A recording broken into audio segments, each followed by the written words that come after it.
Hello everyone. In this video, we'll talk about 5 simple steps to prepare MCQs.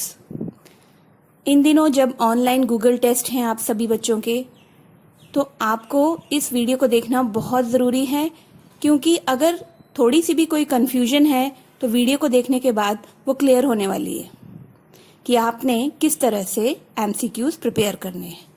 चाहे आपका कोई भी subject हो, आप सिर्फ ये 5 सिंपल स्टेप्स फॉलो करिए और फिर देखिए आपको कोई प्रॉब्लम नहीं होने वाली MCQs की प्रिपरेशन में. हाँ जी. Step 1, read your textbook line by line thoroughly. क्या मतलब है इसका? जो भी आप सब्जेक्ट पढ़ रहे हैं, जो चैप्टर पढ़ रहे हैं, कंटेंट पढ़ रहे हैं, उसको आपने लाइन बाय लाइन बहुत ध्यान से थॉरोली पढ़ना है. For what? For more concept clearance. Read it again and again. Yes, जितनी बार आप पढ़ोगे उतनी बार आपके कंसेप्ट्स क्लियर होते जाएंगे. तो पहले ही आपने MCQs बनाना स्टार्ट नहीं करना बेटा. आपने पहले रीडिंग देनी है थॉरोली पूरे चैप्टर को. एक बार आपके दिमाग में कंसेप्ट क्लियर हो जाना चाहिए कि इस चैप्टर में हमें क्या चीज जो है वो पढ़नी है, क्या इंपॉर्टेंट है, क्या बताया गया है. तो इसके लिए step 1 is very important. Give time to this step. Read your textbook line by line thoroughly. Clear? Step 2, underline the main points while reading the content of the subject.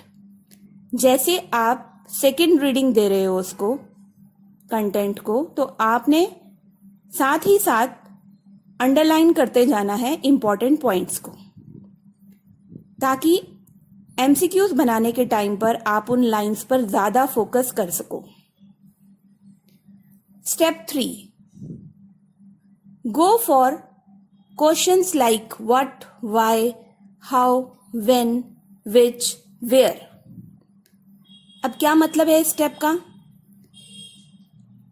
मैं आपको ले जा रही हूं लिंक्ड स्टडी की तरफ.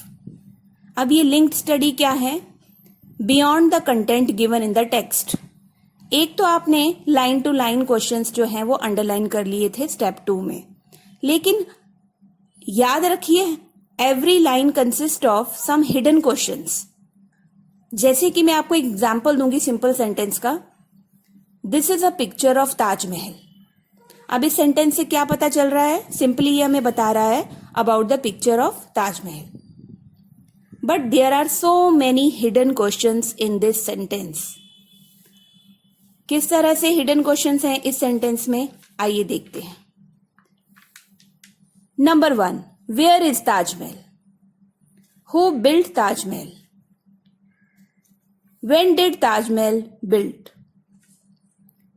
How much time it took to build it? Now which material was used to build it? How many years it took? So many questions are there. It is very important to find out the answers of such type of hidden questions in simple sentences. It gives you overall knowledge. Now, step 4.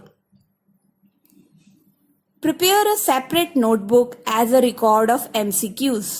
अगर आप सोचें कि हम एक rough notebook लगा लेते हैं और सभी सब्जेक्ट्स का उसी में करते रहते हैं, तो वो बिल्कुल भी सक्सेसफुल नहीं रहने वाला.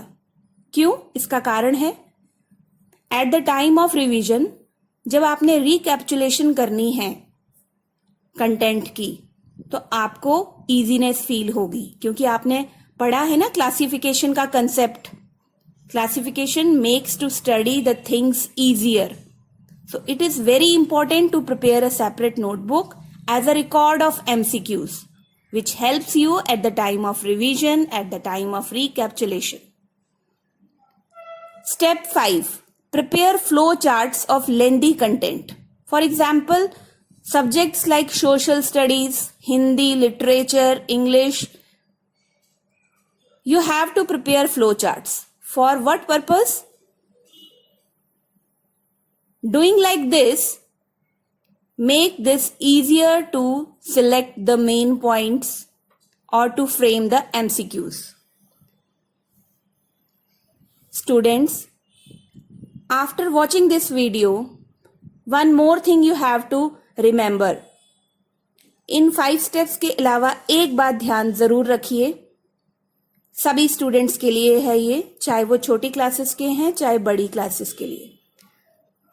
Remember, don't go for MCQs or notes prepared by others because it would lead to lack of knowledge, confusion, ultimately lack of confidence and short-term retention. I hope this video is fruitful for every student. Thank you. Have a nice day.